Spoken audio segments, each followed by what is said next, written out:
கர்த்தருடைய ஆலயத்திற்கு போவோம் வாருங்கள்.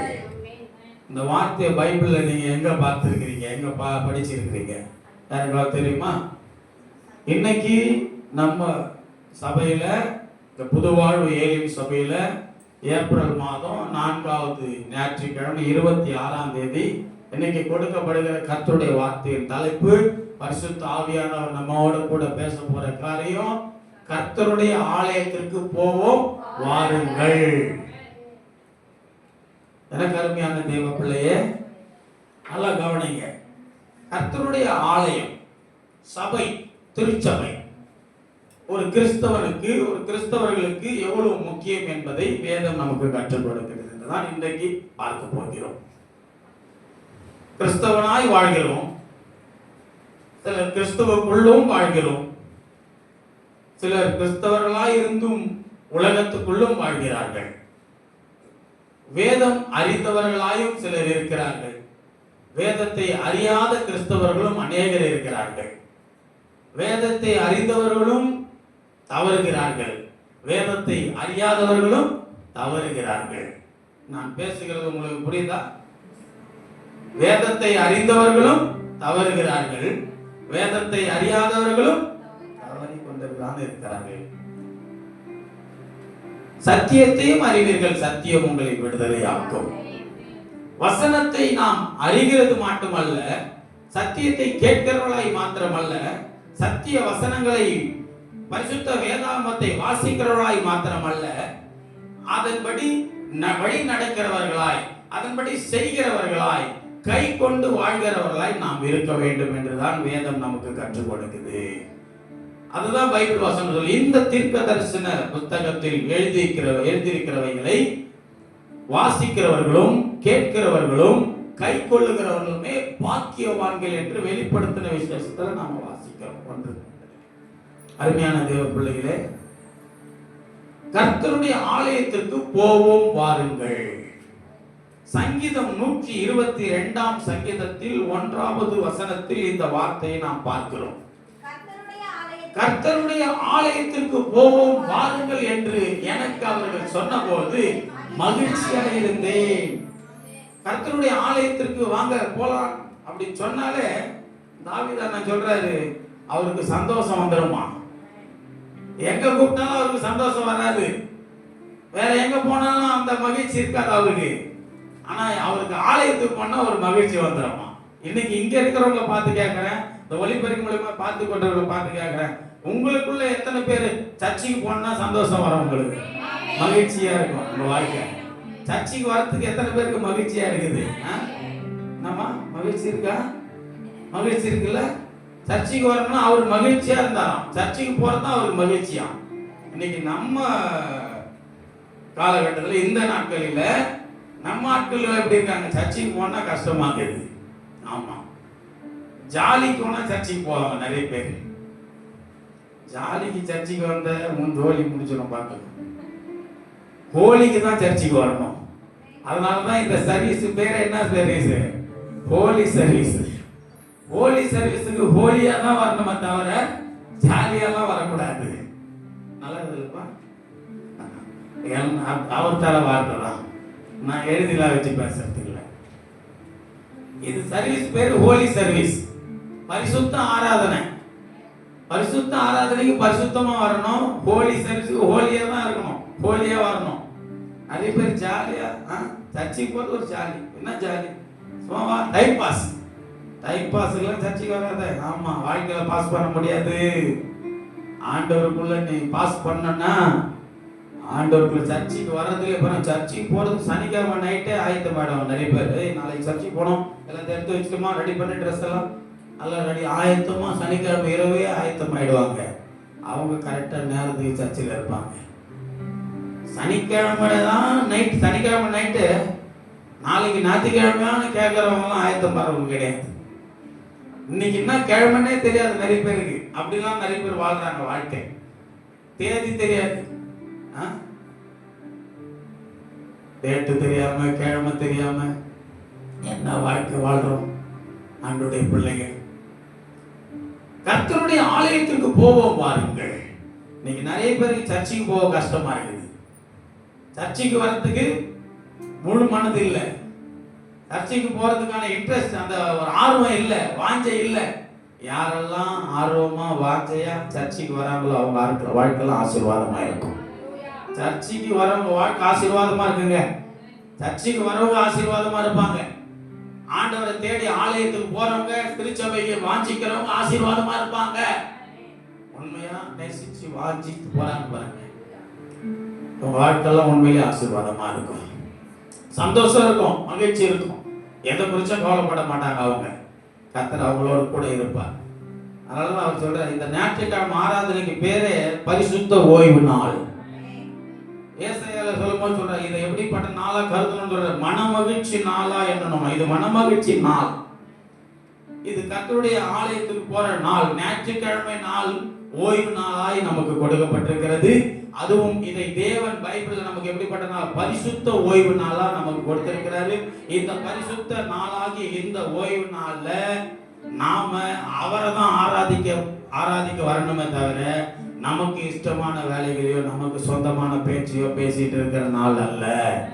6 நாள் உனக்கு கொடுத்துட்டார். திங்கள்ல இருந்து சனிக்கிழமை வரையும் 3 நாள் நம்முடைய நாள். ஆமா, ஒரே ஒரு நாள் அது அவர் நாள். 6 நாள் உனக்கு கொடுத்துட்டு ஒரு நாள் அவர் எடுத்து வச்சிருக்கிறார். ஒரு நாள் உனக்கு கொடுக்காம அவர் ஒரு நாள் எடுத்துக்கிட்டார். அந்த ஒரு நாள் நீ 6 நாள் நீ வேலை செய், சந்தோஷமா இரு, மகிழ்ச்சி எல்லாருமே அனுபவி போ. என் பிள்ளைய இந்த பூமியில பலகி பெருகு, ஆசீர்வாதமா இருங்க, நான் உங்களோட கூட இருக்கிறேன்னு சொல்லிட்டேன். ஆனா இந்த நாள் என்னுடைய நாள்.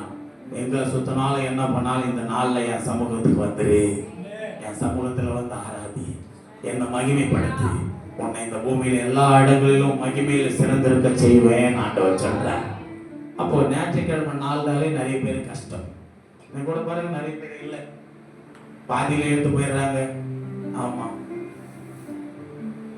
ஸ்கூல்ல கிளாஸ்ல இருந்து போய் உன் பிள்ளைய விட்டுட்டு 3 மணிக்கு ஸ்கூல் முடியும், அப்பதானே போறோம்.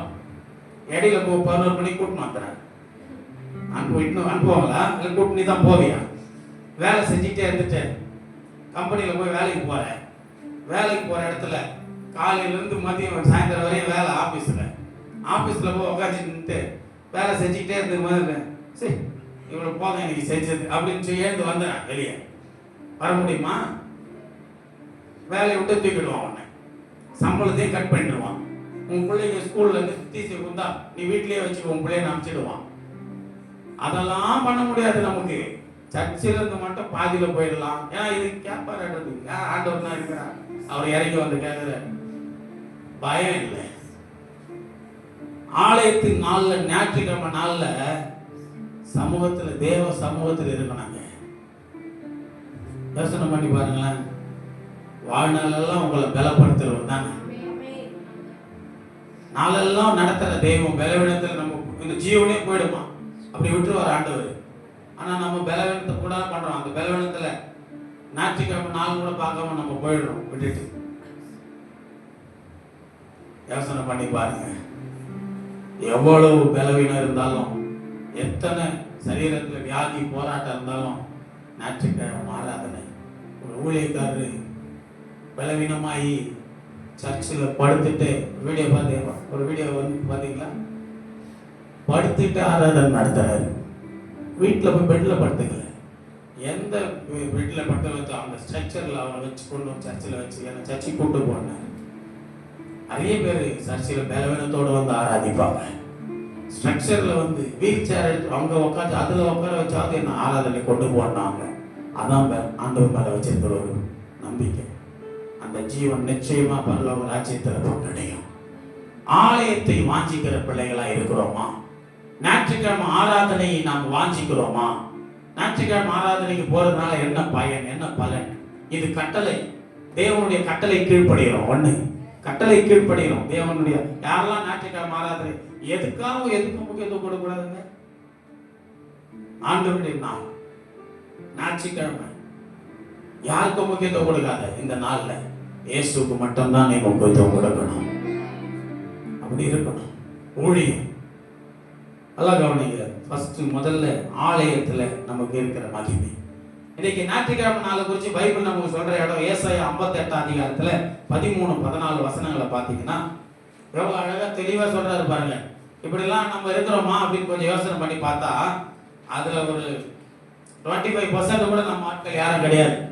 என் பரிசுத்த நாளாகிய ஓய்வு நாளிலே, பாக்குறீங்களா வசனத்தை? இப்ப எல்லாம் என்ன பாருங்க, இங்க பாருங்க வசனத்தை, பைபிள் வேணும், இங்கதான் உங்களுக்கு ஸ்கிரீன்ல வரத பார்க்கலாம், குறிச்சு வச்சுங்க. என் பரிசுத்த ஓய்வு நாளிலே உனக்கு உனக்கு இஷ்டமானதை செய்யாத. எத்தனை பேர் இன்னைக்கு இஷ்டமானது செஞ்சுட்டு இருக்கீங்க? உனக்கு இஷ்டமானதை செய்யாதபடி உன் காலை விலக்கி உன் வழியின்படி நடவாமலும் உனக்கு இஷ்டமானதை செய்யாமலும் உன் சொந்த பேச்ச பேசாமலும் ஓய்வு நாள மனமகிழ்ச்சி நாள் என்றும் கர்த்தருடைய பரிசுத்த நாளை மகிமையுள்ள நாள் என்று சொல்லி அதை மகிமையா எண்ணுவாயானால் அவன் தான் உண்மையான விசுவாசி, அவன் தான் உண்மையான ஊழியக்காரன். சும்மா மாய் மாலமா இருக்கிறதா கூட. அடுத்த வசனம் போடுப்பா. அப்படி எண்ணுவாயானால் அப்பொழுது கர்த்தரில் மகிழ்ச்சியா இருப்பாய், பூமியில் உயர்ந்த இடங்களில் உன்னை ஏறி இருக்கும்படி பண்ணி உன் தகப்பனாகிய யாக்கோபின் சுதந்திரத்தால் உன்னை போஷிப்பேன் என்று கர்த்தருடைய வார்த்தை. பூமியில நீ எப்படி மனமகிழ்ச்சியா இருப்பாய். கர்த்தருடைய நாளை, இந்த ஞாயிற்றுக்கிழமை நாள், இந்த பரிசுத்த ஓய்வு நாளை யார் ஆசரிக்கிறீர்களோ, யார் அதில் வாஞ்சையா இருந்து அவருடைய நாளில் அவரை ஆராதிக்கிறீர்களோ அவர்கள் எப்படி இருப்பார்களா? மன மகிழ்ச்சியா இருப்பார்கள். எவ்வளவு பணம் இருந்தாலும், நல்ல வேலையில இருந்தாலும், கை நிறைய சம்பாதிச்சாலும், நிறைய வசதி வாய்ப்புகள் உங்கள்கிட்ட இருந்தாலும் மன மகிழ்ச்சி இருக்கணும். என்ன இருக்கணும்? இந்த இருதயம் நல்லா, அந்த இருதய மகிழ்ச்சியா இருக்கணும். இது மகிழ்ச்சியா இல்லைன்னு வச்சுங்க, இந்த மகிழ்ச்சி இங்க மகிழ்ச்சி வரணும்னா அவரால் மட்டும்தான் தர முடியும். பணத்தால மகிழ்ச்சி வருதா சொல்லுங்க, யோசனை பண்ணிப்பா. அதே பணம் வச்சிருந்தவரை மகிழ்ச்சி வராது. அந்தஸ்து ஆஸ்தி அந்தஸ்தால மகிழ்ச்சி வருதா? பட்டம் பதவியால மகிழ்ச்சி இருக்கா? அதெல்லாம் அவ்வளவுதான், அந்தந்த நேரத்துக்கு தான். பட்டம் வச்சு நான் பதவி, நான் படிச்சுட்டேன், நல்லா நான் டிகிரி டபுள் டிகிரி முடிச்சுட்டேன், டபுள் டிகிரி வச்சுக்கினேன் சொல்லிக்கினே நான் டபுள் டிகிரி முடிச்சுட்டேன்னு சொல்லி சந்தோஷம் வந்துடுமா?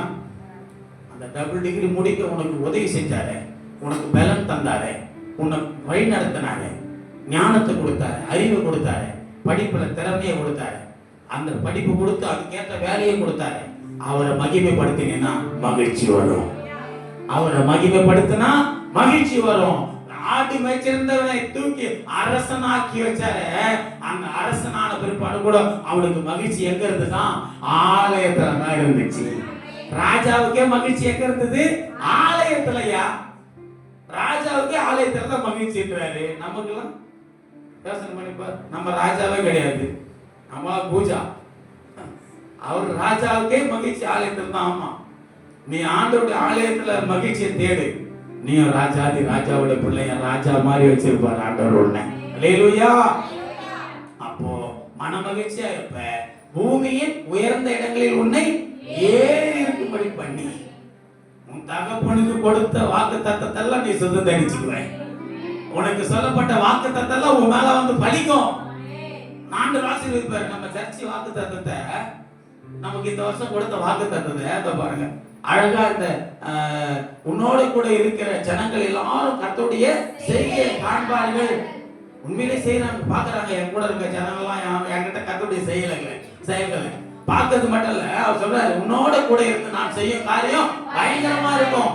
இந்த வசனத்தை நாங்க எங்க பார்த்து மகிழ்ச்சி அடைங்க தெரியுமா? இந்த வருஷம், போன வருஷம் போகும்போது ஜெபத்தோட்டம், காலையில் கோயில்ல ஜெபத்தோட்டத்துடைய சர்ச்சுடைய ஃபுல்ஃபிட் ஆல்டர் பேக்ரவுண்டு, இந்த பின் பேக்ரவுண்டு வேற மாதிரி இருந்துச்சு அன்னைக்கு நாங்க போன வருஷம். இந்த வருஷம் போகும்போது ரொம்ப டிஃபரெண்டா, பார்க்கவே ரொம்ப அழகா ஜீசஸ் இருந்தாரு. ஜீசஸ் பேர் அந்த அவருடைய நாமம் இருந்துச்சு. மேல பாத்தீங்கன்னா நம்ம வாக்குத்தத்த வசனம் அங்க இருக்குது. நமக்கு கொடுத்த வாக்குத்தத்தத்தை அங்க போட்டு வச்சு அங்க நாங்க அந்த வாக்குத்தத்த வசனத்தை பார்த்து கர்த்தருக்குள்ள மகிழ்ச்சி அடைந்தோம். எங்களை உறுதிப்படுத்துற ஆண்டவர்ன்ற மாதிரி இருந்துச்சு. உன்னோடு கூட நான் செய்யும் காரியம் பயங்கரமான காரியங்களை செய்ய போறாரு. எல்லாம் பார்த்து ஆச்சரியப்பட போறாங்க. இந்த வருஷம் வாக்குத்தத்தத்தை குறிச்சு வச்சுக்கோ. நீ கர்த்தருக்குள்ள வாழவே. நல்லா கவனிங்க. கர்த்தருடைய ஆலயத்தில் இருக்க உயர்ந்த இடங்கள்ல ஏறி இருக்க பண்ணுவார். யாருக்கிட்டையும் நம்ம எதுக்கும் போய் நிற்க தேவையில்ல. உன்னை கர்த்தர் ஆசீர்வதிச்சு பெருக செய்வார். இப்ப சொல்லுங்க, என் பணம் எனக்கு மகிழ்ச்சியை கொடுக்காது, என் பட்டமோ பதவியோ எனக்கு மகிழ்ச்சியை உண்டாக்காது, என் ஆஸ்தி அந்தஸ்து எனக்கு மகிழ்ச்சியை கொடுக்காது. ஆலயம் தான் எனக்கு மகிழ்ச்சியை கொடுக்கும், திருச்சபை தான் எனக்கு மகிழ்ச்சியை கொடுக்கும், அதுக்கு போறதுதான் எனக்கு மகிழ்ச்சியே. ஆலயத்துக்கு போறதுக்கு மகிழ்ச்சி வேணும். இன்னைக்கு நிறைய பேர் ஆலயத்துக்கு வந்தும் பயன் இல்லாம இருக்கிறாங்க. சர்ச்சைக்கு வரோம், பிரயோஜனம் இருக்கான்னு பார்த்தா சர்ச்சைக்கு போறது ஆசீர்வதிக்கப்படுறது தான். அப்ப சர்ச்சைக்கு வந்து ஆசீர்வாதம் இல்லைன்னா என்ன நடக்குதுன்னா, சர்ச்சில் என்ன சொல்றப்படுறாங்க, சர்ச்சை நடக்குது. சர்ச்சில் என்ன நடக்குது? ஆராதனை நடக்குது. ஆராதிக்கிறியா? நீ ஆராதனைல பாட்டு பாடுறாங்க, பாட்டு பாடி ஆராதிக்கிறியா? துதிக்கிறியா? பாட்டு கத்துக்கிட்டியா? ஆண்டவர் நாமத்தை மகிமைப்படுத்துற பாடல்களை பாடுறியா? வெளியே பாடுறியா? வீட்டில் பாடுறியா? நீ இங்க சபையில மகிமைப்படுத்துறியா? இல்லை. ரெண்டாவது, சாட்சிகளை கேட்டு சாட்சி சொல்லி தேவனை மகிமைப்படுத்துறியா? இல்லை.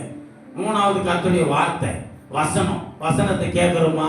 சத்தியத்தை கேட்டு அதன்படி நடக்கிறோமானா இல்லை. அப்புறம் எங்க இருந்து வரும் ஆசீர்வாதம்? யோசனை பண்ணிக்கோ. ஆசீர்வாதம் வராது காரணம், சர்ச்சில் வந்து தூங்குறேன், சர்ச்சில் வந்து என்ன பண்றோம்? ஆண்டவர் அசட்டை பண்றோம். ஆமா, ஒரு சினிமா பார்க்கும்போது தூங்குவியா? அப்படியே கொட்டை மூச்சுன்னு பார்த்து நிற்கிறியா? அதுக்கு மட்டும் ஐக்கிய போறதுக்கு அது பண்றதே பாவம். அதுல போய் அதுக்கு சந்தோஷப்படுறேன். டிவி பார்க்க தூங்குறியா? சீரியல் பார்க்கணும், அப்படியே கண்ணம் வாயை திறந்து இருக்கும், கொசு உள்ள போவோம், அப்பெல்லாம் தூங்க மாட்டோம். வேற எங்கன்னா வெட்டி கதையை பேசும்போது தூங்குவோமாப்பா? தூங்க மாட்டோம். ஃப்ரெண்ட்ஸு கூட இருக்கும்போது தூங்குவியா? பீஸா காரில் போக்கான்னு தூங்குவியா? ஃப்ரெண்ட்ஸு கூட தூங்குனே ஜாலியாக பேசிக்கின்னு செல்ல பார்த்துன்னு நீங்க எங்க போனாலும் வராது தூக்கம். ஆனா சர்ச்சில் வந்தா ஏன் தூக்கம் வருது தெரியுமா? பிசாசு. யாரு? பிசாசு, சாத்தான் அவன் மேல ஏற உட்காந்துக்கணும். வார்த்தையை கேட்காத. நீ வார்த்தை கேட்டீங்கன்னா பலப்பட்டுருவிய. கர்த்தருடைய வார்த்தை கேட்டா நீ வளர்ந்து கனி கொடுத்துருவிய. நீ வளர்ந்துலாம் கனி கொடுக்க கூடாது, காஞ்ச மரமாவே இருக்கணும். நீ அவன் அப்படிதான். மரமா இருக்கலாம், நீ மரமா இருப்ப, ஆனா எப்படிப்பட்ட மரமா இருப்ப? காஞ்ச மரமா இருப்பேன். ஆமா, சில நேரத்துல காஞ்ச மரமோட செழிப்பா இருக்க மாதிரி இருக்கும் வாழ்க்கை நிறைய பேருக்கு.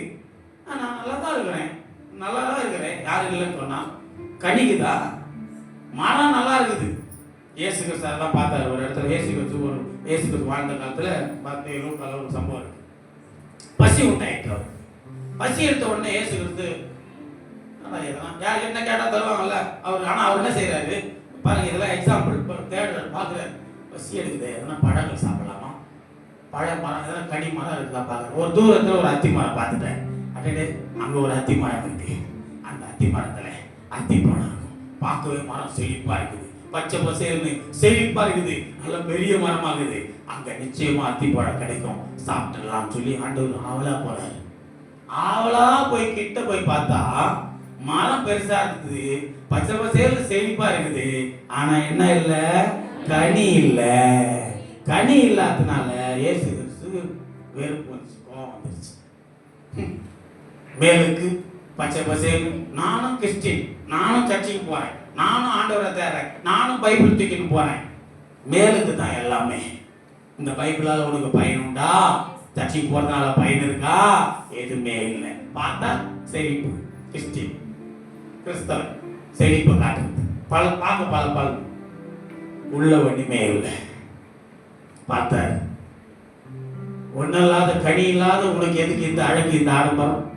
கனி இல்லாத உனக்கு எதுக்கு இந்த செழிப்பு, இந்த பச்சை பசுமை? ஓ, கனி கொடுக்காத மரமே பட்டு போ, நீ போயிட்டு இருக்காது. அவ்வளவுதான் சபிக்கிற. கனி இல்லாத உனக்கு சபிக்கிற. சபிச்சு போயிட்டாரு. சொல்லிட்டு போனவனே பார்த்தா அந்த மரம் மறுநாள் சீசர் பார்க்கறான், பட்டு போய் கிடக்குது, காஞ்சி போய். கனி இல்லாத மரம் எல்லாம் வெட்டுண்ட அக்கினியில போடப்படும் வசனமா இருக்கு. கிறிஸ்தவ வாழ்க்கையில கனி கொடுக்கணும். அல்லேலூயா. கிறிஸ்தவனா வாழ்ந்தா ஆசீர்வதிக்கப்படணும். கிறிஸ்தவனா வாழ்ந்தா செழிப்பா இருக்கணும். கிறிஸ்தவனா வாழ்ந்தா சமாதானம் இருக்கணும். கிறிஸ்தவனா வாழ்ந்தா சந்தோஷம் இருக்கணும், நிம்மதி இருக்கணும். எதுவுமே இல்லைன்னா கிறிஸ்தவனா நீ இல்லை, கிறிஸ்துவுக்குள்ள நீ இல்லை. கிறிஸ்தவனா மாற்ற, கிறிஸ்துவுக்குள்ள வரல. கிறிஸ்தவனா இருக்கிற நீ கிறிஸ்துவுக்குள்ள வரணும்னா ஆலயத்துக்கு வரணும். ஆலயத்துல தான் நிறைய ஆசீர்வாதம் ஆண்டவர் வச்சிருக்கிறார். இன்னைக்கு சர்ச்சைக்கு வராதனாலதான் கிறிஸ்தவ வாழ்க்கையில ஆசீர்வாதம் கிடையாது. எப்படி வாழணும்னு தெரியல, அன்பு தெரியல, சமாதானம் தெரியல, கீழ்ப்படிதல் இல்லை, ஒழுக்கம் இல்லை. ஒழுக்கமான காரியம் முதல் காரியம். கடகடன்னு குறிச்சு வாசம் சொல்லுகிறேன். சங்கீதம் 5:7 ஆலயத்தில் இருக்கிற என்னன்னா பயபக்தியுடன் வரணும். ஆலயத்துக்கு எப்படி வரணும்னு பார்த்தா, சர்ச்சைக்கு வராங்க நிறைய பேர், எப்படி வராங்க பாருங்க. இதுல வசனம் சொல்லுது, ஆலயத்துக்குள் பிரவேசித்து உமது பரிசுத்த சந்நிதிக்கு நேரே பயபக்தியுடன் பணிந்து கொள்றேன். எத்தனை பேருக்குள்ள பயபக்தி இருக்குது? ஆலயத்துக்கு வர நம்ம ஆலயத்துக்குள்ள இருக்கிற நாம எப்படி இருக்கணுமா? பயபக்தியா இருக்கணும். பயபக்தியா. ஏசப்பா, இன்றைக்கு எத்தனை பேர் பயபக்தியா வாழ்றாங்க ஆண்டவர் ஆலயத்திற்கு?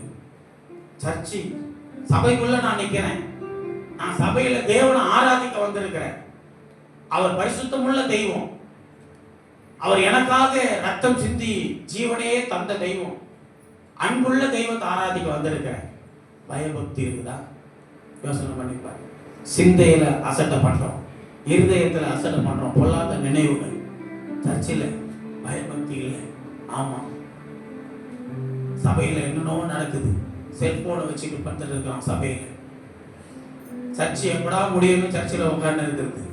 ஒரு பயபக்தி இல்லை. லேட்டா வர்றது, 8:30 மணிக்கு ஆராதனை, 9 மணிக்கு ஆராதனை, இஷ்டம் போல வர்றது ஆராதனைக்கு. பயபக்தி இல்லை. சர்ச்சில் உட்காந்துட்டு தேவனை நிறைய காரியங்கள்ல மாம்சத்தில் அசட்டை பண்றது பயபக்தி இல்லை. அருமையான தேவ பிள்ளையே, சர்ச்சைக்கு வரைக்க என்ன பிரயோஜனம்?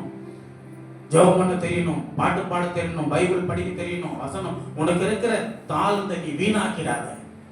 கர்த்தருக்குள்ள வளர்ந்து கனி கொடு. கனி கொடுக்கிற மரம் எல்லாருக்கும் பிடிக்கும். கனி கொடுக்கிற மரம் எல்லாருக்கும் நன்மையானதா இருக்கும். கனி கொடாத மரம் பயன் இருந்தும் பிரயோஜனம் இல்லையே. காய் காய்க்காத மரம் எதுக்கு? வெட்டி போடியா? ஆனா நீ கனி கொடுக்கிற மரமா இருந்தே நான் கிறிஸ்துவுக்குள்ள உனக்கு தான் நிறைய கல்லடி. நான் சொல்லுவாங்கல்ல பழமொழியில, கனி உள்ள மரத்துக்கு தான் கல்லடி போடுற மாதிரி கனி இருக்கிற இடத்துல தான் கனி கொடுக்கிற மரமாயிரு. ஆனா அந்த எத்தனை கனி அடிப்பட்டாலும் உனக்கு கர்த்தர் விட மாட்டார். நீ கனி கொடுத்துனே தான் இருப்ப. கர்த்தர் உன் கூட இருப்பார். ஆலயத்துக்கு பயபக்தியுடன் வரணும். எப்படி வரணும்? பயபக்தியுடன் பணிந்து கொள்ளணும். அவரை ஆராதிக்கும் பொழுது ஆராதிக்கணும் நல்லா. ஆமா, கர்த்தரை ஆராதிக்கணும். ஆராதனை நேரத்தில் தான் நிறைய பேர் ஆராதிக்கிற மாதிரியே நடிப்பாங்க. சில பேர் பாஸ்டர் பார்க்கறாருன்ட்டு நடிங்க, நல்லா நடி. ஆமா, அந்த நடிப்புக்கெல்லாம் ஒரு நாள் வரும் பலன். உண்மையா ஆராதிக்கிறவங்க வாழ்க்கையில பரிசுத்த ஆவியானவர் இறங்குவார். பரிசுத்த ஆவியானவர் இறங்கினார்னா உன் பலவீனத்தை மாற்றிடுவார். உன் சரீர சோர்வு எல்லாம் நீங்கிடும். உன்னுடைய சரீரத்துல ஒரு புது பலன் வந்துடும். உன் சரீரத்துல ஆண்டவருடைய ஆவியின் அபிஷேகம் வந்துடும். நீ பலவீனம் ஆவதில்லை, சாட்சியா இருப்ப எங்க போனாலும். அல்லேலூயா. அடுத்து 2வது சங்கீதம் 48:9 குறிச்சு வச்சுக்கங்க. சரி, சங்கீதம் 27:4 அதுல ஆலயத்துல மகிமையை பார்க்கணும். பயபக்தியா இருக்கிறது மட்டும் இல்ல, கர்த்தருடைய ஆலயத்துக்கு நிறைய பேர் ஆலயத்துக்கு வரது ஒரு சொல்றது ஏனோ தானோ வராங்க, பயபக்தி கிடையாது. 2வது ஆலயத்துல சங்கீதம் 27:4 மகிமையை பார்க்கும்படி அவர் எப்படி சொல்றாரு பாருங்க. நான் கர்த்தருடைய ஆலயத்துல மகிமையை பார்க்கும்படியாகவும் அவருடைய ஆலயத்தை ஆராய்ச்சி செய்யும்படியாகவும் என் ஜீவன நாளெல்லாம் ஆலயத்துல தங்கி இருப்பேன் நாடுவேன். மகிமையை பார்க்க ஆராய்ச்சி செய்யறாரு. ஆலயத்துல வந்து ஆலயத்தினால நமக்கு என்ன நன்மை உண்டாகுது? சர்ச்சை கரெக்டா வந்து பாரு, ஆராய்ச்சி பண்ணி தான் ஆராய்ச்சி. ஞாயிற்றுக்கிழமை நமக்கு அவராம சர்ச்சைக்கு போகலாம். அது போய் பாரு, அப்ப நீ யோசிப்பீங்க, பரவாயில்ல நம்ம டெய்லி கரெக்டா ஞாயிற்றுக்கிழமை வாரத்தோறும் கரெக்டா சர்ச்சைக்கு போனா ஆண்டவரை கரெக்டா ஆராதிச்சா நமக்கு நல்ல ஆசீர்வாதம் உண்டாகுது, நன்மை உண்டாகுது தான் ஆராய்ச்சி. அவர் அதான் ஆராய்ச்சி பண்ணாராம். ஆலயத்துக்கு போனாதான் நமக்கு ஆசீர்வாதம் வருது. ஆலயத்தில் இருந்தாதான் நம்ம கர்த்தர் பாதுகாக்கிறார். ஆலயத்துல போனாதான் ஆலோசனை கிடைக்குது. ஆலயத்துல போனாதான் இதான் ஆராய்ச்சி. அடுத்த மகிமையை பார்க்கணும். தேவனுடைய மகிமையை நீ ஆலயத்தில் பார்க்கணும். அதுதான் ஆண்டவருடைய ஆலயத்துல வந்து அவருடைய மகிமையை காணாம போகக்கூடாது. பலவீனத்தோடு வந்திருப்பேன், நல்லா ஆராதிச்சு போகும்போது பலவீனம் நல்லா மாறிட்டு இருக்கும், அது ஒரு மகிமை. இருதயத்துல பல குழப்பத்தோட வந்திருப்பேன், அந்த குழப்பெல்லாம் மாறி உனக்கு நல்ல ஆலோசனை கிடைச்சி குழப்பம் தீர்க்கப்பட்டு போவேன், அது ஒரு மகிமை. ஆலோசனை கிடைச்சிருக்கும், அது ஒரு மகிமை. அதான் ஆலயத்தில் ஒரு மகிமை.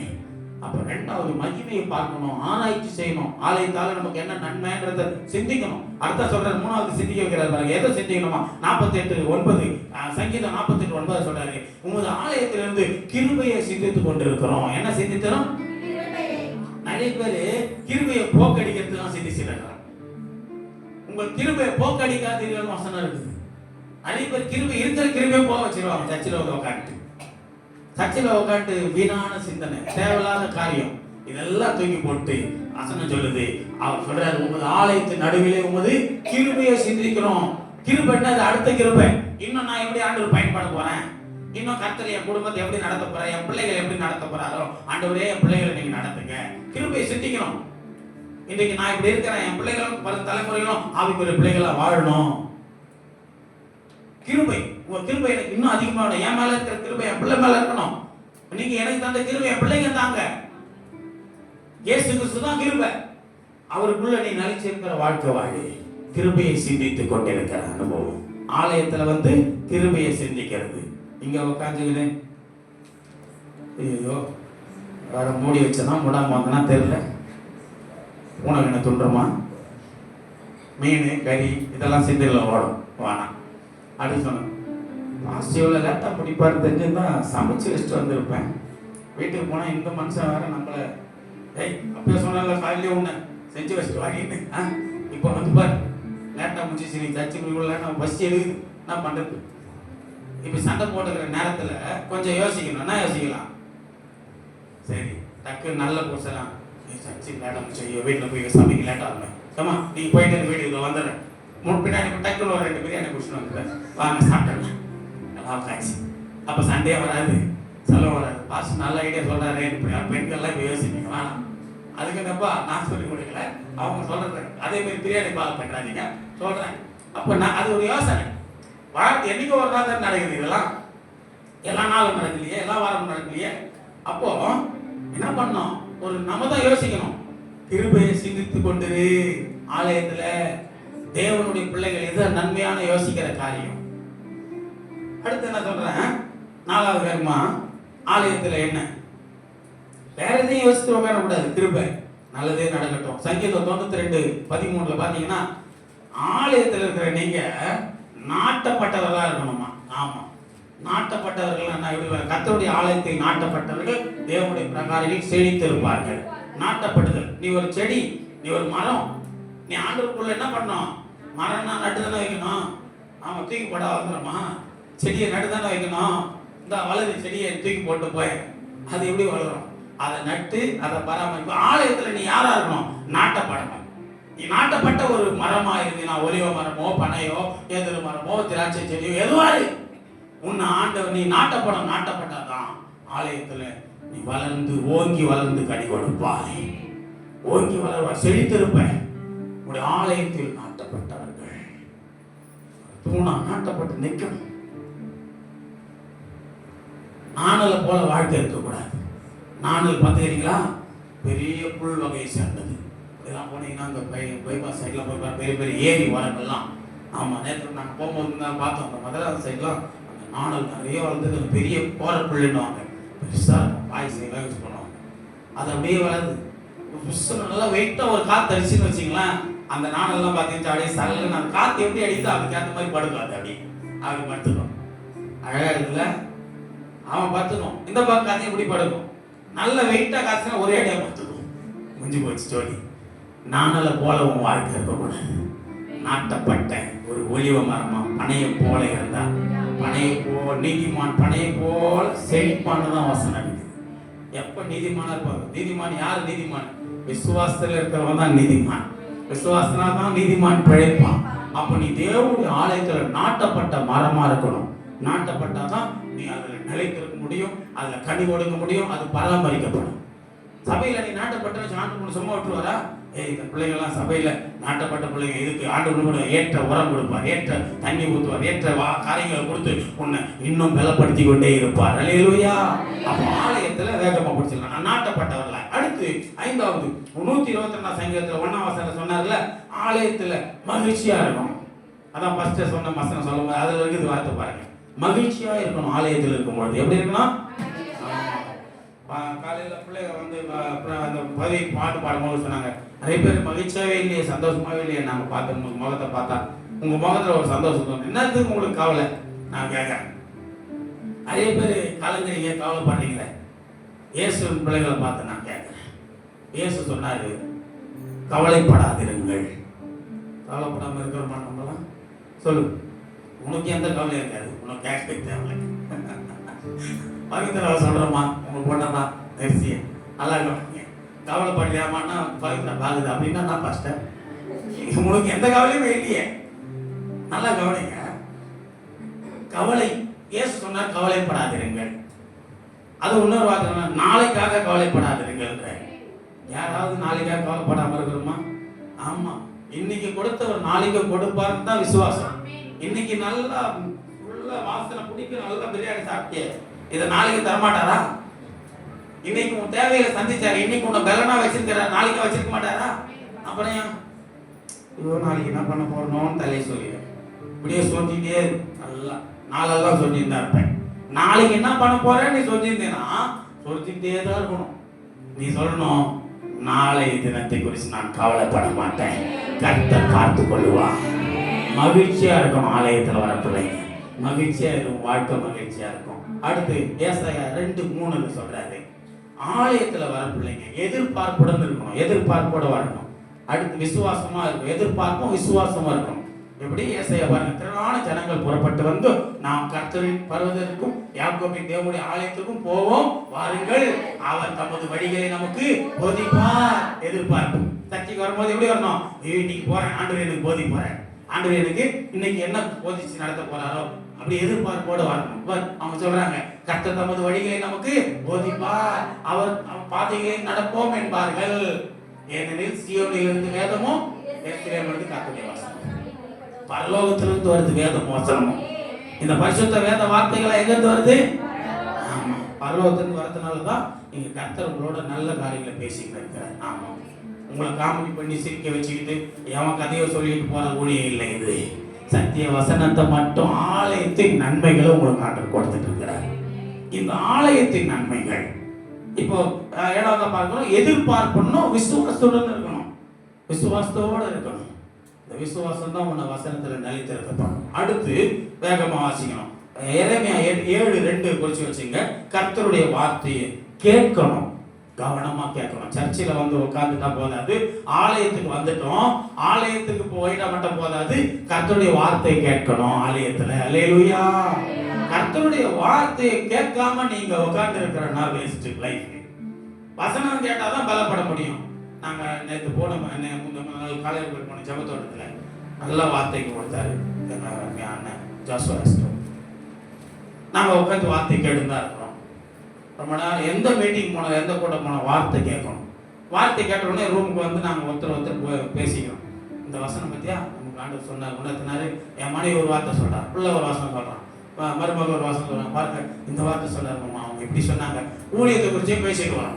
அப்ப வசனத்தை கேட்டா ஆலோசனை உண்டாகி நம்ம என்ன பண்ணுவோம், நாளுக்கு நாள் ஆண்டுக்குள்ள வளர்ந்து கனி கொடுக்கிற பிள்ளையா இருப்போம். வார்த்தை கேட்கணும், வசனத்தை கேட்கலன்னா பலன் இல்லை. அதனால சொல்ற வசனத்தை கேட்கிறவங்களுக்கு ஆண்டவர் என்ன பேர் வச்சுக்கிறார் தெரியுமா? அவங்க எப்படி ஒப்பிடுறாரு தெரியுமா? நான் சொல்லி இந்த வார்த்தைகளை கேட்டு இதன்படி செய்கிறவர்கள் எவனோ அவனை கண்மலையின் மேல் தன் வீட்டை கட்டின புத்தி உள்ள மனுஷன். வார்த்தை கேட்கிற மனுஷன் யாரு? புத்தி உள்ள மனுஷன். புத்தி உள்ள மனுஷனா மாறுகள். கர்த்தருடைய வார்த்தை கேட்கணும். ஆலயத்துல வந்து வேகமா அடுத்த வார்த்தை சொல்லுது. எரேமியா 33:11 ஆலயத்துல வருகையின் சத்தம் உண்டாயிருக்கும், ஸ்தோத்திர பலியின் சத்தம் உண்டாகணும். வருகையின் சத்தம் இருக்கணும். ஆலயத்துல என்ன இருக்கணும்? வருகையின் சத்தம். இயேசு வரப்போறார் வருகையின் சத்தத்தை எச்சரிக்கை கொடுத்துட்டே இருக்கணும். அடுத்து ஸ்தோத்திர சத்தம் இருக்கணும். ஆலயத்துல எல்லாம் ஸ்தோத்திரம் பண்ணுவாங்க. நான் போதுங்க நிறைய பேர் பாத்தீங்கன்னா கையை மட்டும் தான் தட்டம் சொல்லுது. சோத்திரம் சொன்னா கை தட்ட சொன்னா ஒண்ணு எல்லாரும் கத்தரை சோதரிப்போம் சொல்லி பாருங்களா. சர்ச்சில் போயிட்டு இப்ப இருக்கிற காலகட்டத்தில் நிறைய இடத்துல இப்படிதான் நடக்குது. நாம சேவையோடு நான் சொல்லுவேன், எல்லாரும் கத்தரை போய் சோதரம் பண்ணோம்னா போதும், பட்ட சத்தம் தான் வரும். கையை தட்ட சொன்னோமா, சோத்திரம் பண்ணா சோத்திரம் கையை தட்டாலும் பரவாயில்ல, சோத்திரம் வாய் திறந்து சொல்லணும். ஆராதிக்கிற வேலையில ஸ்தோத்திர சத்தம் வரணும். ஸ்தோத்திரம் நல்லா ஸ்தோத்திரம் போடணும். ஆலயத்துல வந்து வாயில ஸ்தோத்திர சத்தம் பெருகணும். ஆலயத்துக்கு வரது பிரயோஜனமா இருக்கணும். பிரயோஜனம் இல்லாத வாழ்க்கை வேஸ்ட். ஆலயத்துக்கு வந்து பிரயோஜனம் இல்லையே, விடுதலை இல்லையே, சமாதானம் இல்லையே, சந்தோஷம் இல்லையே, ஆசீர்வாதம் இல்லை, நிம்மதி இல்லை. ஏன்னா ஆலயத்துல வந்து நீ கர்த்தருடைய வார்த்தையை கேட்கறதும் இல்லை, கேட்டு பலப்படுறதும் இல்லை. அப்படியே கேட்டாலும் அந்த வார்த்தையில பலப்படுறது கிடையாது. வார்த்தை இன்னைக்கு இப்படி சொல்லப்பட்டிருக்கிறதை மாற்றிக்கொள்வோம், நம்மள மாற்றமே வரது கிடையாது. கவனிங்க. அடுத்து சிறை அந்த அப்படி வார்த்தை கேட்கும் பொழுது அந்த வார்த்தை கேட்டு சரி, வருகையின் சத்தம் நமக்கு உண்டாகி ஆலயத்துல ஸ்தோத்திர பலி செலுத்தும் பொழுது அந்த ஸ்தோத்திர பலிகளை யாரெல்லாம் ஸ்தோத்திரம் செலுத்தி ஆண்டவர் மகிமைப்படுத்துறாங்களோ அவனுடைய வாழ்க்கையில எல்லா சிறையிருப்பையும் மாற்றி ஒரு ஆசீர்வாதத்தை தேவன் அவர்களுக்கு கொடுக்கிறேன்னு சொல்றாரு.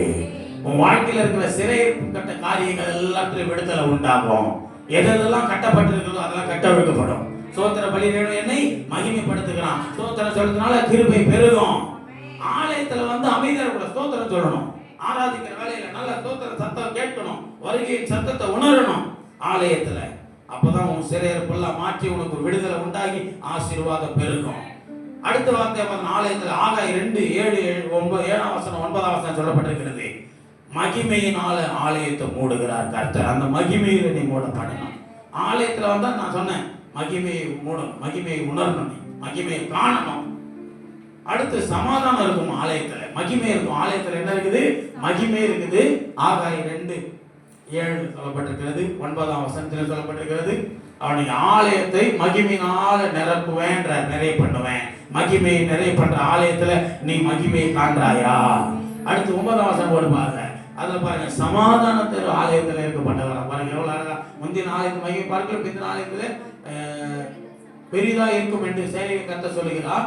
இவ்விடத்தில் சமாதானத்தை கட்டளையிடுவேன். அல்லேலூயா. இங்க என்ன கட்டளையிடுறாரு? சமாதானம் கொடுக்கிறார். யாரெல்லாம் சமாதானம் பெற்றுக் கொண்டு போறீங்க ஆலயத்துல வந்து? சமாதானத்தோட தான் போன ஆலயத்துக்கு வந்தா. ஏன்னா இங்க சமாதானம் உண்டு. அல்லேலூயா. ஆலயத்துல சமாதானத்தையும் மகிமையை நீ பார்க்க முடியும் ஆலயத்துக்கு வந்தா. அதனால ஞாயிற்றுக்கிழமை ஆலயத்துக்கு வா. வேகமா மல்கியா 3:10 ஆலயத்துல போஷிப்பு உண்டு. எப்ப போஷிக்கப்படுவோம்? ஆலயத்துக்கு வரும்பொழுது நீ உன்னை ஆலயத்துல தேவனை உன் காணிக்கையினாலும் தசம் பார்த்தாலும் மகிமைப்படுத்துவாயாக. ஆலயத்துக்கு வரும்பொழுது காணிக்கை கொண்டு தசமும் பார்க்க. இதெல்லாம் கட்டளை, தேவனுடைய வார்த்தை சொல்லுது. இஷ்டமா இருந்தா செய், கஷ்டமா செய்யாத. உற்சாகமா கொடு, மனப்பூர்வமா கொடு. ஆண்டவர் பிரியமா இருப்பாரு. கட்டாயத்தினால இல்லை, யாரும் மாயமானதுனால கொடுக்காத. உற்சாகமா. ஆலயத்தில் அடுத்து போஷிப்பு உண்டு. ஆலயத்தில் போஷிக்கப்பட வேண்டுமானால் உன் காணிக்கைகளாலும் எல்லா பொருட்களினாலும் கர்த்தர் என்ன பண்ணமா? கனம் பண்ண. இங்க ஒரு வசனம் பாருங்க, நீதிமொழிகள்ல, உன் பொருளாலும் உன் எல்லாம் விளைவின் முதல் பலனாலும் கர்த்தரை கனம் பண்ணுவாயாக. அப்போ எதெல்லாம் உனக்கு ஆண்டவர் கொடுக்கிறார் அதெல்லாம் பண்ணோம். ஆண்டவரை நீ மகிமைப்படுத்தி வாழணும் ஆலயத்துல. அப்படி வாழ்ந்தால் ஆலயத்தினால நீ போஷிக்கப்படுவாய். உன் ஆலயத்தில் ஆகாரம் உண்டாயிருக்கும்படிக்கு உன்னோட ஆலயத்தினால் நீ போஷிக்கப்படுவ. சபைக்கு வரனால போஷிக்கப்படுவ. வேகமா இன்னொரு காடி சொல்றேன், இன்னும் இருக்கக்கூடாது. 2 கொரிந்தியர் 6:16 சொல்றாரு. ஆலயத்துல நீ ஆலயத்துக்கு வரணும். ஆலயத்துக்கு வர நீங்கள் ஒரு ஆலயமா இருக்கணும். இந்த ஆலயத்தை ஆண்டவர் இந்த திருச்சபையை, இந்த சபையை, இந்த கட்டிடத்தை உனக்கு எனக்கு அவரை ஆராதிக்கிற இடமா கொடுத்திருக்கிறாரு. இந்த ஆலயத்துக்கு வர நீங்களும் நானும் ஒரு ஆலயமா மாறணும். ஏன்னா வசனம் சொல்லு, நீங்கள் தேவனுடைய ஆலயமா இருக்கிறீர்கள். எத்தனை பேர் இந்த வார்த்தையை ஏற்றுக்கொள்ற? எல்லாம் சொல்றேன், நான் தேவனுடைய ஆலயமா இருக்கிறேன். நான் ஒரு ஆலயத்துக்கு போனாலும் நானே ஒரு ஆலயம் ஆண்டவர் சொல்லிட்டார். இந்த ஆலயம் எதுக்கு தெரியுமா? இந்த ஆலயத்துல நம்ம எல்லாரும் வரலாம். இங்க இந்த ஆலயத்துக்குள்ள ஒரே ஒருத்தர் தான் வர முடியும். யாரு? ஆமா, எல்லாரும் இடம் கூட முடியுமா? இங்க முடியாது. ஆமா, ஒரே ஒருத்தர் ஆண்டவர் மட்டும்தான் இந்த இதயத்துல இடம். ஆமா, ஆண்டவருக்கு இடம். அருமையான தேவ பிள்ளையே, நீங்கள் தேவனுடைய ஆலயமாக இருக்கிறீர்கள். ஆலயத்துக்கு வருகிற நீங்கள் ஒரு ஆலயம். 16 சொல்லுது, தேவனுடைய ஆலயத்துக்கும் விக்கிரகங்களுக்கும் சம்பந்தம் ஏது? நான் அவர்களுக்குள்ளே வாசம் பண்ணி அவர்களுக்குள்ளே உலாவி அவர்கள் தேவனாயிருப்பேன், அவர்கள் என் ஜனங்களாய் இருப்பார்கள். ஆலயத்துக்கு விக்கிரகத்துக்கு சம்பந்தம் இருக்கக்கூடாது. அவிசுவாசி விசுவாசிங்க சம்பந்தம் இருக்கக்கூடாது. கீழே அந்த வசனம் தொடர்ந்து வாசித்து பாருங்க. அடுத்த வசனம், நீ தேவனுடைய ஆலயம், நீ விசுவாசி, கர்த்தருடைய கர்த்தர் தங்கும் ஆலயமா இருக்கிற உனக்கும் விக்கிரகத்துக்கு உனக்கும் அவிசுவாசிக்கு என்ன இருக்கக்கூடாது? உலக பிள்ளைகளுக்கு உனக்கு என்ன இருக்கக்கூடாது? உலக பிள்ளைகளோட தான் உலகம் சேர்ந்துதான் வரும். ஆவிக்குரிய பிள்ளைகளோடு ஐக்கியப்பட்டு, சபையோடு ஐக்கியப்பட்டு, ஊழியக்காரர்களோடு ஐக்கியப்பட்டு, எல்லாம் ஆவிக்குரிய உறவுகளோடு ஐக்கியப்பட்டு வாழு. உறவுகளோடு சேர்ந்தால் ஆவிக்குரிய காரியங்களை பேசு. நான் ஒரு தங்கச்சி கிட்ட பேசியிருக்கிறேன், கூட பிறக்கிறதுனாலும் அவள் ஒரு சகோதரியா பார்க்குறேன். எங்கள் ஊரில் இருக்க பிள்ளை அவன் பிள்ளைக்கு பிறந்த நாளுக்கு நோட்டீஸ் வாட்ஸ்அப்பில் அமைச்சிட்டு பேசியிருக்கிறான். அப்போ அந்த பிள்ளையோட நான் பேசிக்கும் போது சொன்னேன், என் குடும்பத்தில் இருக்கிற உறவுகள்லாம் நான் ரொம்ப கண்டித்து கொள்வோமா, கண்டிப்பாக ஆனால் உண்மையாக இன்னைக்குமா. ஆமாம், நான் போனேன், என்ன நான் ஃபங்க்ஷனுக்கு வரல, நான் ஃபங்க்ஷனுக்கு வர முடியாது சொன்னாலுமா ஊழியத்துக்கு. ஆமாம், நான் பார்த்தேன்னா ரொம்ப சந்தோஷம். சில காரியங்கள்லாம் சொன்னோம், அவன் இப்படிலாம் இருக்கிறாங்களே. ஆமாம்மா, கிறிஸ்தவங்களாக இருந்தால் தேவனுடைய பிள்ளைகளாக தான் இப்படிலாம் இருக்கக்கூடாது, எனக்கு பிடிக்காது, நான் உடனே கடிந்து கொள்வேன். இப்படிலாம் ட்ரெஸ் பண்ணால் எனக்கு பிடிக்காது, உறவுகள் எல்லாரையும் கடிந்து கொள்வேன். என் சொந்த பந்தங்கள் யாராவது கற்று, ஏன்னா நான் கர்த்தருக்குள்ள நான் வளர்ந்து கனி கொடுக்கிற அனுபவத்துக்குள்ள வந்துட்டேன். கர்த்தர் என்னை உணர்த்திட்டார், சத்திய வசனங்களால் உணர்த்தப்பட்டிருக்கிறேன். பரலோக ராஜ்யத்துக்கு தகுதியோடெல்லாம் மாறணும். கடைசி காலம் இயேசு வரப்போறாரு. அநேகர் கிறிஸ்தவங்களை ஆயத்தப்படுத்துகிற ஒரு ஊழியக்காரன் நான் நினைக்கிறேன். நான் ஆயத்தப்பட்டு கொண்டிருக்கிறேன். பாவத்தில் ஜீவித்த பலவிதமான தீமைக்குள்ள, பலவிதமான உலக காரியங்களுக்குள்ள, ஆனால் இன்றைக்கு கர்த்தருக்குள்ள ஒரு ஊழியக்காரன் நான் நிற்கிறேன். கர்த்தருடைய வார்த்தையை போதிக்கிறோம் நினைக்கிறேன். நான் தானே ஆகாதமாய் போகாதபடி என்னை அர்ப்பணித்து ஆண்டவருக்கு ஒப்பு கொடுத்து அநேகரை கிறிஸ்துவுக்குள்ள உருவாக்கி கொண்டிருக்கிறேன். கிறிஸ்துவுக்குள்ள உருவாக்குறேன். அப்படியே ரொம்ப சந்தோஷம். இப்பெல்லாம் கேட்டா வருவாங்க, ஆனால் இப்போ கூட கண்டிப்பீங்களா? ஆமாம்மா, நான் வந்தாலே தலை ஓடுவாங்க எல்லாம். எனக்கு சொன்னாலாம் யாரெல்லாம் மறைவாங்க என்னை பார்த்தாலே. ஏன்னா ஆண்டவர் பிரியமில்லாத காரியங்கள் செய்யும்போது அவங்களுக்குள்ள என்ன பார்த்தா பயம் வரும். நான் சொல்லுவேன், என்னை பார்த்து பயப்படுற நீ ஆண்டவர் பார்த்து பயப்படுறியா? ஆமாம், ஆண்டவருக்கு பயப்படு. அண்ணவருக்கு அண்ணன் திட்டம் எல்லாம் பார்த்தா அப்படியா? அண்ணன் திட்டத்தை விடு, ஆண்டவர் உன்னை அடிப்பார், அதைப்பார். நான் அவர் திட்டுவேன். ஆண்டவர் என்ன பண்ணுவார்? பட்டுன்னு போட்டுவார். பட்டுன்னு போட்டால் பொட்டுன்னு போயிடுவேன். ஆமாம், அதனால ஆண்டவருடைய பிள்ளை நீ கவனமாக இருக்கும். மனுஷனுக்கு பயப்படுற பயத்தோட கர்த்தருக்கு பயப்படு. விஸ்கரர்களுக்கும் ஆலயத்துக்கும் சம்மந்தம் கூடாது, அவிசுவாசிக்கும் விசுவாசிக்கும் சம்மந்தம் கூடாது. நீ தேவனுடைய பிள்ளை, ஞானமாயிரு, ஜாக்கிரதையாயிரு. அடுத்து சொல்றது கடைசியா, இப்படி ஆலயத்துக்கு வர நீங்க ஒரு அப்படி லைனா சொல்ல பார்க்கலாம். ஃபர்ஸ்ட் சொன்ன முதல்ல ஆலயத்துல மகிமையை பார்க்க, ஃபர்ஸ்ட் சொன்னாரு பயபக்தியுடன் உள்ள வரணும். ரெண்டாவது மகிமையை பார்க்கணும், ஆராய்ச்சி செய்யணும். மூணாவது கிருபையை சிந்தித்து கொண்டிருக்கணும், கிருபையை சிந்திக்கணும். நாலாவது நாட்டப்பட்டவர்களா இருக்கணும். அடுத்து மகிழ்ச்சியா இருக்கணும். அஞ்சாவது, ஆறாவது நன்மை உண்டாக. ஒரு காரியம் சொல்ல மாட்டேன்னா 122:9 குறிச்சுங்க. நன்மை உண்டாக தேடணும். ஆலயத்துக்கு வர நீங்க என்ன பண்ணணும்? உனக்கு ஒரு நன்மை நடக்கணும். ஆலயத்துக்கு வந்து எந்த நன்மை நடக்காம போயிடக்கூடாது. அதான் சங்கீதக்காரர் தாவீது 122:9 சொல்றாரு, உங்களுடைய ஆலயத்துல நன்மை உண்டாக உண்மை தேடுவேன். எப்படி? நன்மை உண்டாக தேடுவேன். கர்த்தரை தேடுறது எனக்கு நன்மையா இருக்கணும். அப்ப தேடுற நீ எப்படி தேடணும்? உண்மையா தேடணும், பரிசுத்தமா தேடணும், ஒழுக்கமா தேடணும். ஒழுக்கமா தேடணும். ஏனோ தானும் பச்சை எழுதிட்டு வந்தா பாஸ் ஆகிடுவியா? கேள்விக்கு பதில் எழுதிட்டு வந்தா தான் பாஸ் ஆகுவேன். படிக்கிற பிள்ளைங்களுக்கு சொல்றேன். நான் சுசி ஏனோ தானும் பச்சை எழுதினா பாஸ் ஆகிடுவோமா? கேள்விக்கு என்ன பதில் அதை எழுதுனாதான் பாஸ். அப்படிதான், அப்பதான் வெற்றி. அப்ப ஆண்டவருடைய பிள்ளைங்க ஒழுங்கினமா இருந்தாலும் ஆசீர்வாதம், நன்மை வராது. ஒழுக்கமா இருந்தாதான் நன்மை வரும். குடும்பத்துல எல்லா நன்மையும் நீ காண முடியும்.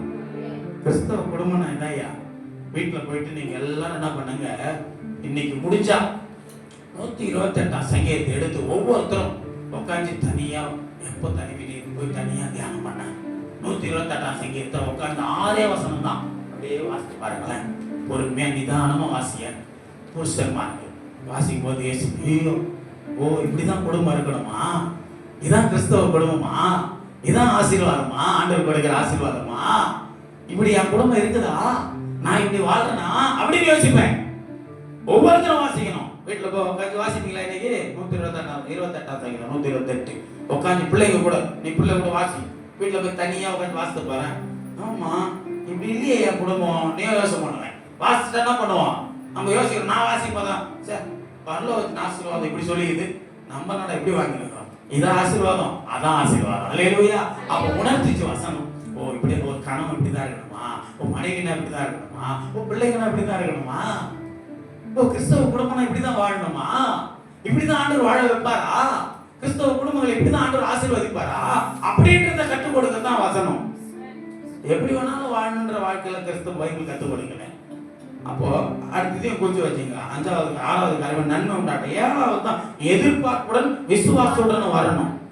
8வது கர்த்தரின் வார்த்தையை கேட்கணும். சர்ச்சில் வந்தா அடுத்து 9 வருகையின் சத்தம் இருக்கணும், சத்தத்தை கேட்கணும் சபையில, ஸ்தோத்திர சத்தம் பெருகணும் சபையில. அப்படி பெருகுச்சுன்னா நீ சிறைப்பு மாதிரி ஆசீர்வாதமா வாழ முடியும், விடுதலையோடு வாழ்வேன். அடுத்து 11வது காரியமா மகிமையினாலும் சமாதானத்தினாலும் உன்னை நிரப்புவார், உன்னை மூடுறார். தேவனுடைய ஆலயத்துக்கு வர நீ மகிமையை காணணும், சமாதானத்தோட போகணும்.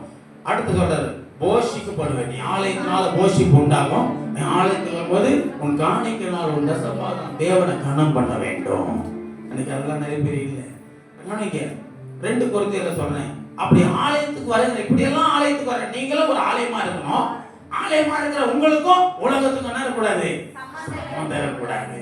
கடைசியா சொல்றாரு, இப்படி எல்லாம் வாழ்ற நீங்க இப்படி இருந்தீங்கன்னா, ஆலயத்துல இப்படி இருந்தா நீயே ஒரு ஆலயமா இருந்தீங்கன்னா, வெளிப்படுத்தல் 3:12 யாரெல்லாம் ஆலயத்துக்கு இப்படி வரீங்களோ, இப்படி இருக்கிறீங்களோ, யாரெல்லாம் ஆலயமா இருக்கிறீங்களோ அவங்கள ஆண்டவர் சொல்றாரு, இத அவங்க தான் ஜெயம் கொள்ளுகிறவர்கள். அவங்க யாரு? ஜெயம் கொண்டவர்கள். அவர்கள் தான் ஆலயத்தை இப்படி வாஞ்சித்து, ஆலயத்துக்குள்ள நான் சொன்ன இப்படி எல்லாம் நீங்க இதெல்லாம் பெற்றுக்கொண்டு இப்படி எல்லாம் வாழ்ந்தீங்கன்னா நீங்கள் ஜெயம் கொள்ளுகிறவர்களாய் மாறுகிறீர்கள். அப்படி ஜெயம் கொள்ளுகிறவன் எவனோ அவனை என் தேவனுடைய ஆலயத்திலே தூணாக்குவேன். கரங்களை தட்டி கர்த்தரை மகிமைப்படு. நீ ஆலயத்துல என்னவா இருப்ப? தூண். நீதான் தூண். இந்த ஆலயத்துக்கு தூணா இருந்துட்டா இந்த ஆலயத்தை யாரும் அசைக்க முடியுமா? ஆலயத்தை தாங்குற, இந்த பில்டிங்கை தாங்குறது எது? இந்த தூண் இல்ல? அது போல இந்த ஊழியத்துக்கு, இந்த சபையில நீ யாரா இருப்ப? தூணா இருப்ப. நீ எங்க போனாலும் எல்லாருக்கும் ஒரு தூணி போல தாங்குவ. உன்னை தாங்குற பிள்ளைய வச்சிருப்பாரு, உதவுற பிள்ளைய வச்சிருப்பாரு. நீ தேவனுடைய ஆலயத்துல தூணா இருப்ப. உன்னில் அநேகர் இளைப்பாறுவாங்க, உன்னிடத்துல அநேகர் சந்தோஷப்படுவாங்க. ஆலயத்துல நீங்களும் நானும் யாரா இருப்போம்? தூணா இருப்போம். எப்பொழுது? ஜெயம் கொண்டால். நான் சொன்ன இந்த எல்லா காரியத்திலும் அவர்கள் தேவனுடைய ஆலயத்தை தூணாக்குவே, அது நின்று அவன் ஒரு காலம் நீங்குவதில்லை. என் தேவனுடைய நாமத்தையும் என் தேவனால் பரலோகத்தில் இருக்கிற புதிய எருசலேம் ஆகிய என் தேவனுடைய நகரத்தின் நாமத்தையும் என் புதிய நாமத்தையும் அவன் மேல் எழுதுவே. கையை தட்டி ஆண்டவர் புதிய நாமத்தை எழுதுவானப்பா. புதிய நாமம் நேரல்ல அத்தவாக்கோட புதிய நாமம் என்னன்னு சொல்லி, ஓகேவா? எல்லாரும் எழுந்து நின்று தேவ சமூகத்துல, அப்பா ஆலயத்தின் போடுவா தலைப்பு சீரியல், ஆலயத்தின் ஜீசஸ். அல்லேலூயா. மகிழ்ச்சியோட போறன்றவங்க மட்டும் ஒரு சத்தமா ஆமென் சொல்லுங்க. Very good. கர்த்தர் உங்களை நடத்துவாராக. இந்த நாள் முழுதும் உங்களை வழி நடத்துவாராக. இந்த நாளில் கர்த்தருடைய வார்த்தையை நீங்கள் எவ்வளவு நேரம் பொறுமையோடு செவி கொடுத்து கேட்டபடினால் ஆலயத்தின் நிமித்தமாய் உண்டாகிற அனைத்து நன்மையும் அனைத்து மகிமையும் சமாதானமும் உங்கள் மேல் வந்து தங்குவதாக. நீ ஜெயம் கொண்டு பெருகுவாயாக. நீ ஜெயம் கொண்டு இந்த ஆலயத்தில் ஒரு தூணா இருப்பாயாக.